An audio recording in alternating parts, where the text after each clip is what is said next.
अस्सलाम वालेकुम जी, तुसी देख रहे हो इफ्तिखार अली टीवी ते मैं सर थोड़ा मिसबान मोहम्मद इफ्तिखार। सर मेरे भाई जानते ने मैं हर रोज़ सर भरावां वास्ते सर किसी न किसी सर जानवर दी लैके आना सर वीडियो। अज सर दो साहिवाल दियां गावां ने, दोवें सौण नूं तैयार ने सर, उन्हां दी वीडियो लैके आंदी। मैं उम्मीद रक्खां ते सर तुहानूं वीडियो आवे दी सर पसंद। ते अज ही मैंने एक बंदे ने बड़े प्यार मुहब्बत वाला बंदा है, अपना आपदा तलक वाला बंदा, उन्हें मैंने आख्या यार सर दा लफ्ज़ तुसी थोड़ा जिहा ज़्यादा इस्तेमाल करदे हो। बहरहाल भी जानवर इन्हां दे दोवें अच्छे ने, दोवें जनाब गोरे रंग च गावां ने और माशाअल्लाह किहड़े थणा थुणा दा हिसाब किताब भी ओह् तुसी वेखदे पे हो। ते किहड़ियां फ्रीजन या वलैती गावां होंदियां ने उन्हां दा थोड़ा जिहा थणा दा हिसाब किताब होर हुंदा है। इन्हां दा जनाब साहिवाल दा किहड़ा हैगा ना ओह् थोड़ा जिहा हिसाब किताब होर हुंदा है। बहरहाल सोहणे माशाअल्लाह इन्हां ने थण लए हुए ने और दोवें सौण नूं तैयार ने, दोवें जनाब इन्हां दियां घर दियां दोवें गावां हैगियां ने।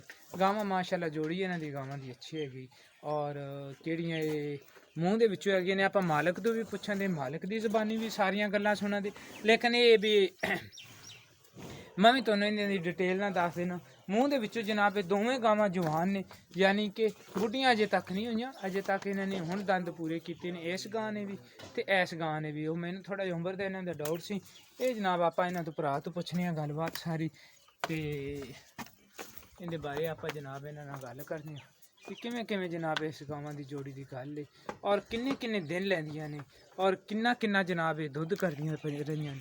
एह् जनाब आपां नूं मेरे भरा ही दस्से दा और जानवर इन्हां दे माशाअल्लाह दोनों जोड़ी ही जानवरां दी इन्हां दी माशाअल्लाह प्यारी हैगी।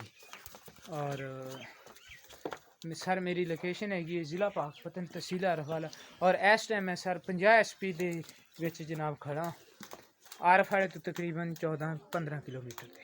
हाँ जी, की हाल है जनाब? ठीक है जी। सर ए तुहाडी केड़ी गां है? हाँ जी। ये कन्न तू थोड़ा जिहा तसल्ली कर लिया जी, मैं थोड़ा जिहा वजात ना दिखा दे, मैं कन्न अगले पासों थोड़ा जिहा जनाब कट्टिया है ते ये सर थोड़ी कोई गां पिछे पिछे ते भार भूर पावन वाला? भारपूर नहीं पाती, ठीक है बिल्कुल। अच्छा हुण ये गां किन्ने क दिन लै जाती सूबे च? ये गां तकरीबन को 5-7 दिन लै जी। 5 ਤੋਂ 7 दिन लै हाँ जाती। जी।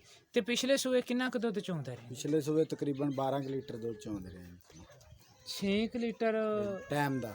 टाइम दा? हाँ जी। माशाल्लाह दुद्ध तां फिर ठीक करदी रही। ठीक है माशाल्लाह गां को। साहिवाल दी केड़ी गां दी एवरेज 6 लीटर इनू ओह गां चंगी हैगी। हाँ जी 6 लीटर ठीक है। ते हुण एह् किन्ने क दिन लै जाती? 5 ਤੋਂ 6 दिन लै 5 जाती। ਤੋਂ 6 दिन। ते केड़ी ए गां है?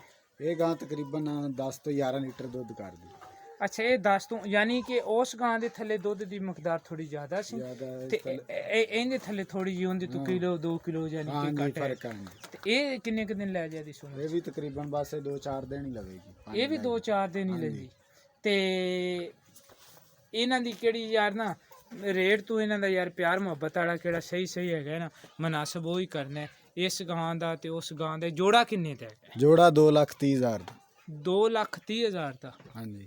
ਤੇ ਇਹਦੇ ਵਿੱਚ ਕੋਈ ਸਾਡਾ ਭਰਾ ਖਰੀਦੇ ਕੋਈ ਪਿਆਰ ਮੁਹੱਬਤ ਵੀ ਹੋ ਜਾਏ? प्यार मोहब्बत कर लांगे मौके ते कोई हो जाएगा। ਅੱਛਾ ਪਿਆਰ ਮੁਹੱਬਤ ਵੀ ਮੌਕੇ ਤੇ ਹੋ ਜਾਏਗਾ। हाँ जी। ਤੇ 1,15,000 ਰੁਪਈਆ ਉਸ ਗਾਂ ਦਾ हाँ जी 1 लाख। 1,15,000 ਰੁਪਈਆ ਇਸ ਗਾਂ ਦਾ। हाँ जी ਇਹ ਦੋਵੇਂ ਗਾਵਾਂ ਇੱਕ ਗਾਂ ਕੋਈ ਬੰਦਾ ਖਰੀਦਣਾ ਚਾਹਵੇ ਤੇ ਉਹ ਵੀ ਹੋ ਜਾਏਗੀ? वो भी हो जाएगी। ਅੱਛਾ ਅੱਛਾ ਠੀਕ ਹੋ ਗਿਆ। हाँ जी। ਸਰ ਇਹ ਜਾਨਵਰ ਤੁਸੀਂ ਦੇਖ ਲਏ ਨੇ, ਮੈਂ ਉਮੀਦ ਰੱਖਾਂਗਾ ਸਰ ਜਾਨਵਰ ਆਵਣ ਦੀ ਤੁਹਾਨੂੰ ਪਸੰਦ।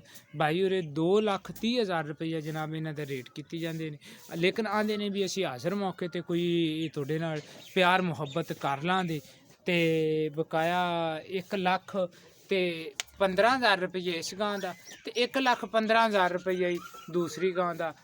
ਅਗਰ ਕੋਈ ਲਹਿਦਾ ਖਰੀਦਣਾ ਚਾਹਵੇ ਤੇ ਉਹ ਵੀ ਯਾਨੀ ਕਿ ਪਾ ਸਕਦਾ ਹੈਗਾ ਤੇ ਜੇ ਅਗਰ ਕਿਸੇ ਭਾਈ ਨੇ ਇਕੱਠੀਆਂ ਨੇ ਪਾਉਣਾ ਤੇ ਉਹ ਵੀ ਪਾ ਸਕਦਾ ਹੈਗਾ। ਨੰਬਰ ਆਪਦਾ ਕਿਹੜਾ ਪੱਕਾ ਜੇ ਉਹ? 0345 ਹਾਂਜੀ 820 820 58 58 हाँ जी। ਸਰ ਇਹ ਇਹਨਾਂ ਦਾ ਨੰਬਰ ਹੈ ਸਰ, ਤੁਸੀਂ ਡਾਇਰੈਕਟ ਇਹਨਾਂ ਨਾਲ ਵੀ ਰਾਬਤਾ ਕਰ ਸਕਦੇ ਜੀ, ਤੁਸੀਂ ਮੇਰੇ ਨਾਲ ਵੀ ਰਾਬਤਾ ਕਰ ਸਕਦੇ ਜੀ। 0318 065 065 8391 ਇਸੇ ਨੰਬਰ ਤੇ ਜਨਾਬ ਮੇਰੇ WhatsApp ਵੀ ਚੱਲਦੀ ਹੈ, ਮੇਰੀ ਈਮੋ ਵੀ ਚੱਲਦੀ। ਤੁਸੀਂ ਸਰ ਮੇਰੇ ਨਾਲ ਵੀ ਰਾਬਤਾ ਕਰ ਸਕਦੇ ਜੀ, ਇਹਨਾਂ ਨਾਲ ਵੀ ਰਾਬਤਾ ਕਰ ਸਕਦੇ ਜੀ। ਮੇਰੇ ਨਾਲ ਰਾਬਤਾ ਕਰਨ ਵਾਸਤੇ 0318 065 8391 ਇਸੇ ਨੰਬਰ ਤੇ ਜਨਾਬ WhatsApp ਈਮੋ ਦਾ ਅਸੂਲਤ ਮੌਜੂਦ ਹੈ। ਮੈਂ ਉਮੀਦ ਰੱਖਾਂਗਾ ਵੀ ਮੇਰੀ ਅੱਜ ਵਾਲੀ ਵੀਡੀਓ ਸਰ ਤੁਹਾਨੂੰ ਆਵੇ ਦੀ ਪਸੰਦ, ਸਰ ਤੁਹਾਨੂੰ ਪਸੰਦ ਆਵੇ ਤੁਸੀਂ ਇਹਨੂੰ ਲਾਈਕ ਵੀ ਕਰਨਾ, ਸ਼ੇਅਰ ਵੀ ਕਰਨਾ ਔਰ ਇਫਤਖਾਰ ਅਲੀ TV ਨੂੰ ਸਰ ਤੁਸੀਂ ਸਬਸਕ੍ਰਾਈਬ ਵੀ ਕਰਨਾ। ਅਗਰ ਇਸ ਗਾਂ ਦੇ ਥੱਲੇ ਦੁੱਧ ਦੀ ਮਕਦਾਰ ਦੱਸਦੇ ਨੇ ਉਹ ਦੂਸਰੀ ਗਾਂ ਨਾਲ ਇਹਦੇ ਥੱਲੇ ਮਾਸ਼ਾਅੱਲਾ ਚੱਡੇ ਛੱਡੇ ਦੀ ਕਿਹੜੀ ਹੈਗਾ ਉਹ ਜਨਾਬ ਠੀਕ ਹੈਗਾ। ਅਜੇ ਤੱਕ ਇਹ ਦਿਨ ਕੁਛ ਲੈਂਦੀਆਂ ਨੇ, ਲੇਕਿਨ ਇਹ ਵੀ ਅੱਲਾ ਖੈਰ ਕਰੇ ਇਹ ਕਦੋਂ ਤਿਆਰ ਹੋਣ ਦੀ ਉਦੋਂ ਇਸ ਤੋਂ ਵੀ ਜ਼ਿਆਦਾ ਆਪਦਾ ਅਵਾਨੇ ਦਾ ਸਾਈਜ਼ ਬਣਾਉਣ ਦੀ। ਮਿਲਾਂਗੇ ਇਨਸ਼ਾਅੱਲਾ ਅਗਲੀ ਵੀਡੀਓ 'ਚ। ਪਾਕਿਸਤਾਨ ਜ਼ਿੰਦਾਬਾਦ।